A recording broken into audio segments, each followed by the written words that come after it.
Voilà. D'accord. Alors, Mazembe prépare donc cette nouvelle saison en y livrant quelques matchs amicaux, les plus prolifiques, avec des voyages du côté du Olomami à Kamina, jouer la sélection, jouer à Kalemi également dans les Tanganyika, et puis quelques matchs amicaux au centre de Futuka. Certains experts reprochent une certaine légèreté. Ils estiment que les adversaires en face n'ont pas les kilos. Comment vous évaluez les choix justement du staff technique? Bon, ces experts-là, moi, je les appelle les experts de Mazembe seulement. Non, du football. Non, de Mazembe seulement. Regardez quand ils doivent montrer qu'ils ont la grande connaissance du football. C'est quand ils analysent Mazembe. Ils ne le font pas quand ils doivent analyser, par exemple, le Popo qui a joué 0 match, par exemple. Ils n'ont pas analysé... Le Popo est en train encore de recruter. Oui, mais ce que je dis, ils n'ont pas fait cette analyse-là, que c'est maintenant qu'on commence à recruter, alors que les championnats frappent à notre porte. Ils n'ont pas analysé, par exemple, c'est quoi V-Club, qui a perdu ses 2 matchs de préparation. Est-ce que vous entendez les gens faire le bruit? Non, ils n'en parlent pas. Non, au fait, il ne faudrait pas qu'on prenne cette préparation de Mazembe sous cette fourchette-là. Il y a encore du temps. Il y a encore du temps. Et les sparring partenaires, il faut le faire avec des équipes disponibles. Quand on appelle un bon sparring, on se dit Mazembe va jouer avec Orlando Pirates. Non. Est-ce que Orlando est prêt à jouer avec Mazembe? Là, c'est une chose. Ici, chez nous, au pays, quel est ce grand club qui accepterait de faire une préparation avec Mazembe? Je suis sûr que si Mazembe demandait aujourd'hui à Lupopo de faire un match de fixation, Lupopo accepterait. Pourquoi il refuserait? Vous connaissez l'environnement dans lequel nous évoluons. Vous connaissez l'environnement. On sait qu'il y a de l'adversité, ce qui est normal. Si seulement il y a du mal à jouer dans les stades de Mazembe qui vous offre son hospitalité. Là, c'est Mazembe qui refuse. Alors, non, je dis pour la saison passée, Mazembe a fait des communiqués. Le manager qui était Kinkumba de Mazembe a écrit officiellement pour dire que le stade, il est là. Vous pouvez venez jouer. Ils sont tous réticents. Alors, il faut chercher. Et dans la préparation, c'est comme ça que ça se fait. Il y a des coachs, il y a des staffs techniques qui font déjà leur programme. Alors, il faut se retrouver avec une équipe qui a fait un programme similaire au vôtre. Justement. Ou qui peut se rencontrer peut-être avec une petite brèche. On se dit, on peut aller jouer en Tanzanie 4 jours ou 3 jours. Même le V-Club qui est en Tanzanie. Oui. Ils jouent avec des équipes qui classaient 40e. La saison passée, ils vont jouer un match aujourd'hui ou demain avec une équipe classée 10e. Mais ça s'appelle l'élite.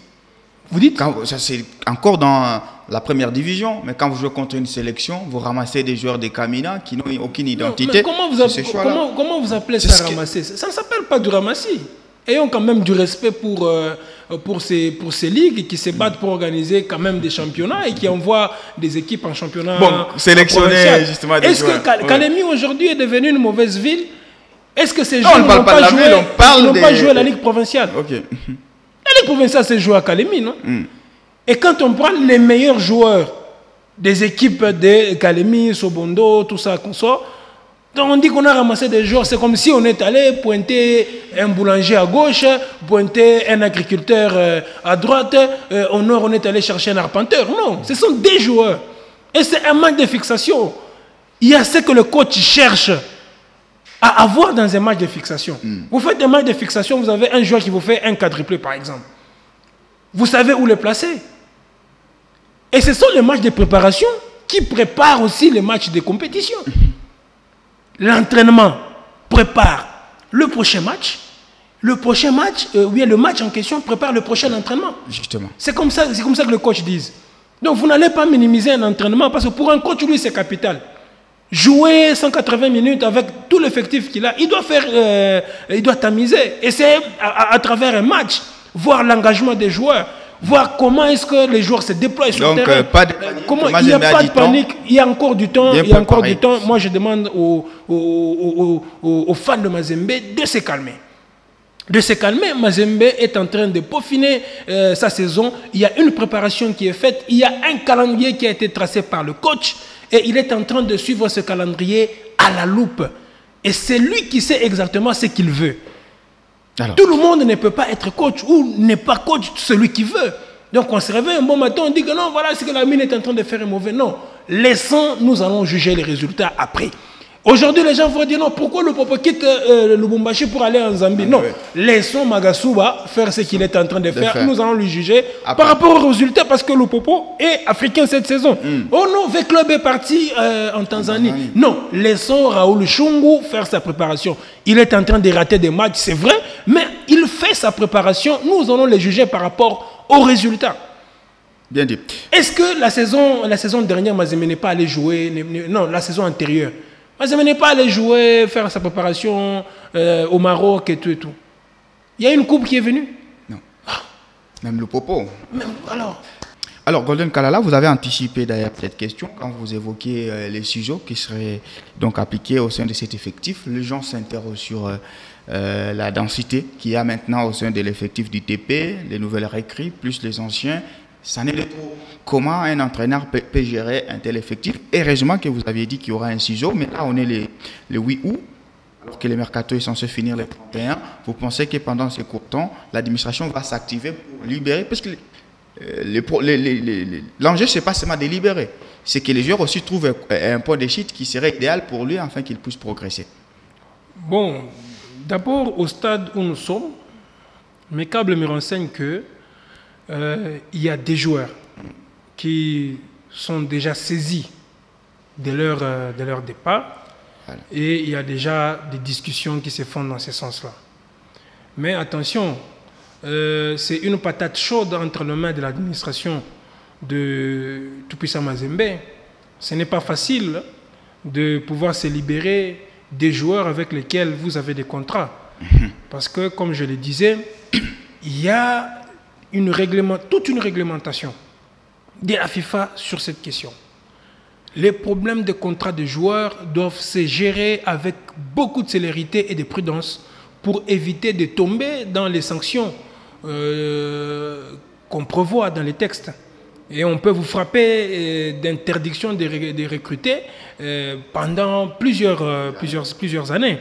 Comme cela a été le cas pour le DSMP et même cette situation qui continue encore à faire pleurer les Imaniens de DSMP, c'est exactement ça.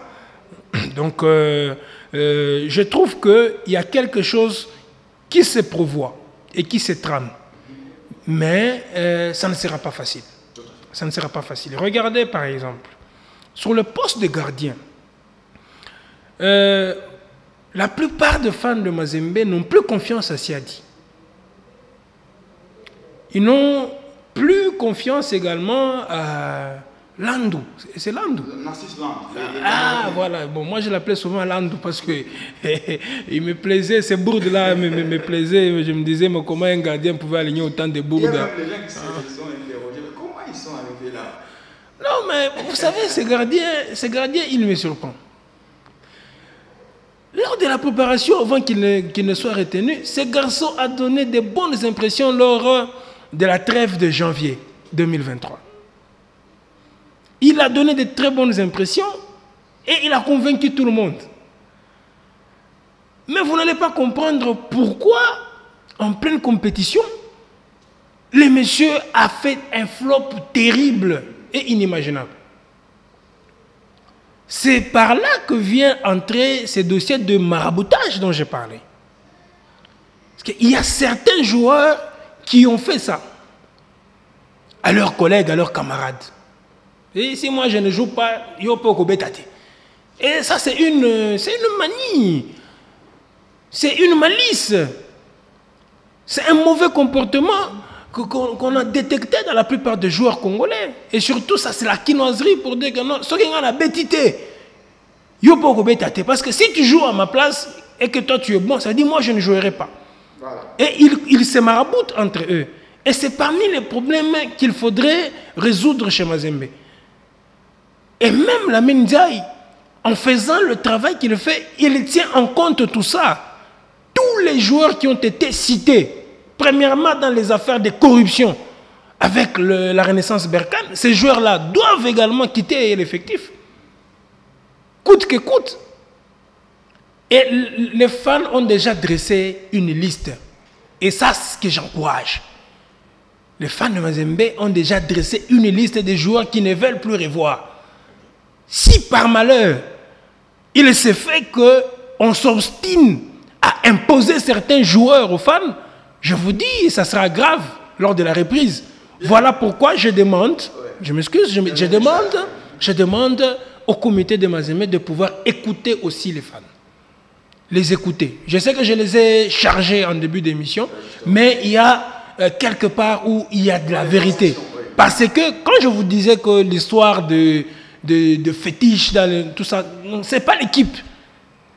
Ceux qui connaissent, ils savent comment ça se passe. Ce sont les individus qui vont le faire. Jamais vous ne viendrez chez Mazembe, le président sort l'argent pour dire que non, Makuta Kuriba Mifumu. Ça n'a jamais existé. Mais ce sont les individus qui se sacrifient pour le club. Un peu comme on a connu, les Mazembiens savent, il y a des noms qu'on ne peut pas citer ici, qui se sont sacrifiés, qui sont même partis pour Mazembe. Donc, écoutez ces fans, ne pas imposer des joueurs. Ouais, par exemple, le soulagement qu'a créé le départ de Jefte Kitamba, là, par exemple. Et là où il est à Maniema, il marque. Il peut marquer 1000 buts là-bas, c'est bon. Mais les gens de Mazembe ne veulent plus. Les fans de Mazembe n'en voulaient plus. Ils pouvaient aller là où ils veulent. Mais malheureusement, il y a des appendices qui sont restés. Il y a des tentacules qui sont là, qu'il faudrait couper. Merci. Et les fans de Mazembe savent de qui nous parlons. Et lors de la reprise, il faudrait vérifier s'ils sont là ou pas. S'ils sont là, il faut une guerre contre eux. Merci à vous, Golden Kalala. Nous on continue donc notre galactique. Merci d'avoir bien voulu s'étaler en long à large de cette pré-saison du TP Angleterre Mazembe de son mercato.